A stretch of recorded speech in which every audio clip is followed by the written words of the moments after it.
आपको क्या लगता है पूर्णिया से कौन निकलेंगे, पप्पू यादव? पप्पू यादव। आचार संहिता जो है ना, ये लाचार संहिता है। अभी यदि इस देश में किसी एक आदमी पर एफआईआर होना चाहिए तो प्रधानमंत्री नरेंद्र मोदी पर होना चाहिए। क्यों? परिवारवाद किस मुंह से परिवारवाद पर बोलते हैं? अभी वो जमुई में ये चिराग पासवान के बहनोई का प्रचार करने गए। ये आरएसएस वाले जनेऊ जिहाद करते हैं। अभी की स्थिति में मुझे इन तीनों प्रत्याशियों में सबसे भारी पलड़ा पप्पू यादव का ही दिख रहा है। चुनाव आयोग में इतने रीढ़ विहीन लोग बैठे हुए हैं कि उनकी हिम्मत नहीं हुई मोदी को नोटिस भेजने की। लोगों ने नड्डा को नोटिस भेज दिया है। जिस तरह मोदी दंगा नाच कर रहे हैं, जहर की उल्टी कर रहे हैं और हिंदू मुसलमानों का झगड़ा करा के पूरे देश को गृह युद्ध की ओर धकेल रहे हैं, उसमें होना चाहिए था। सही करते हैं। देखिए, प्रधानमंत्री की अविश्वसनीयता बिल्कुल खत्म हो गई है। 10 साल से मोदी बस जुमलेबाजी और हवाबाजी के सहारे चले।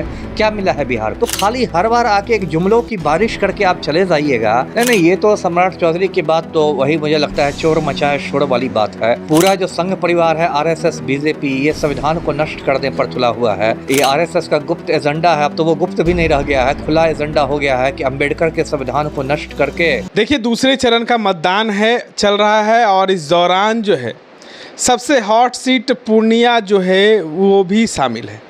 पूर्णिया इसलिए हॉट है कि क्योंकि यहाँ पे त्रिकोणीय मुकाबला है और पप्पू यादव उन्होंने कांग्रेस में अपना पार्टी विलय किया, लेकिन उसके बाद वहाँ से पूर्णिया से वो सीट चाहते थे, उनको वहाँ पूर्णिया से सीट नहीं मिली तो वो वहाँ से निर्दलीय चुनाव लड़ रहे हैं। अब सवाल ये है कि अब क्या पूर्णिया पप्पू यादव पर विश्वास करेगी? लेकिन आपको ये भी बता दें कि आज देश के प्रधानमंत्री नरेंद्र मोदी बिहार पहुंच रहे हैं। फिर से उनका चुनावी दौरा है। इन तमाम मुद्दों पर चर्चा करने के लिए हमारे साथ पूर्व आईपीएस अमिताभ दास जी हैं। कैसे देखते, दूसरे चरण का मतदान हो रहा है, पूर्णिया काफ़ी हॉट सीट रहा है। देखिए, जैसा आपने दर्शकों को बताया, पूर्णिया में अभी मतदान चल रहा है और वहाँ त्रिकोणीय मुकाबला है। जदयू के संतोष कुशवाहा हैं जो मौजूदा सांसद हैं, राजद की श्रीमती बीमा भारती हैं जिनको जदयू से राजद में शामिल करा के टिकट दिया गया है, और पप्पू यादव जो कांग्रेस के नेता थे लेकिन उनको टिकट नहीं मिला तो वो निर्दलीय रूप में लड़ रहे हैं। पहले भी वहाँ से पूर्णिया से निर्दलीय सांसद रह चुके हैं और अभी की तारीख में, अभी की स्थिति में मुझे इन तीनों प्रत्याशियों में सबसे भारी पलड़ा पप्पू यादव का ही दिख रहा है। तो ये सारी बातें हैं। और 1-2 रोज़ पहले वहाँ पप्पू यादव की गाड़ी की तलाशी भी ली गई थी, है ना। उनको उसके खिलाफ वो सड़क पर धरने पर भी बैठे हुए थे। उन पे आदर्श आचार संहिता उल्लंघन का मामला भी दर्ज कर लिया गया। हाँ, लेकिन ये सब देखिए, आचार संहिता बुनियादी तौर पर लाचार संहिता है ना। आचार संहिता जो है ना, ये लाचार संहिता है। इसके तहत मामला दर्ज होता है, लेकिन इसमें मैंने आज तक सुना नहीं कि किसी भी नेता को कोई कठोर दंड मिला हो, है ना। तुरंत जमानती भी होता है, थाना से जमानत मिल जाती है, किसी को कुछ नहीं है। ये बस एक कहने के लिए। अभी यदि इस देश में किसी एक आदमी पर एफआईआर होना चाहिए तो प्रधानमंत्री नरेंद्र मोदी पर होना चाहिए। क्यों?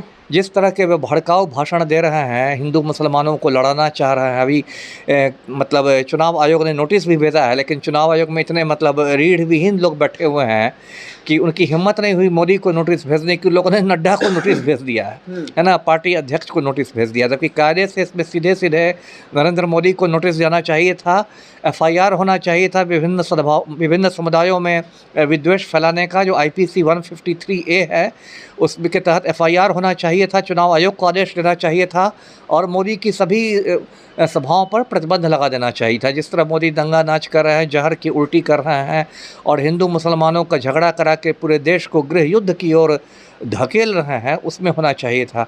लेकिन इस देश में होता है कि जो बड़े बड़े शक्तिशाली लोग होते हैं उन पर कुछ होता नहीं है, छोटी मछलियों पर कार्रवाई कर। यादव कहते हैं कि प्रधानमंत्री जब भी बिहार आते हैं तो विकास की बात नहीं करते। उन्होंने 10 सवाल पूछे हैं उन प्रधानमंत्री से। सही करते हैं। देखिए, प्रधानमंत्री की अविश्वसनीयता बिल्कुल खत्म हो गई है। 10 साल से मोदी बस जुमलेबाजी और हवाबाजी के सहारे चले। क्या मिला है बिहार को? पटना मैं 2-3 उदाहरण देता हूँ बिहार के संदर्भ में। पटना यूनिवर्सिटी को क्या सेंट्रल यूनिवर्सिटी का दर्जा मिला? नहीं मिला। जबकि जो पटना साहिब के जो हैं सांसद जो है रविशंकर प्रसाद, वो राम भक्त ना है, भाजपा के हैं, केंद्रीय मंत्री भी रहे हैं। तो क्या उनके कहने पर मोदी जी ने पटना विश्वविद्यालय को केंद्रीय विश्वविद्यालय का दर्जा दिया? नहीं दिया। बाबा जी का ठुल्लू मिला, कुछ नहीं मिला। एक उदाहरण मैं देता हूँ, दरभंगा में क्या एम्स का निर्माण हुआ? नहीं हुआ।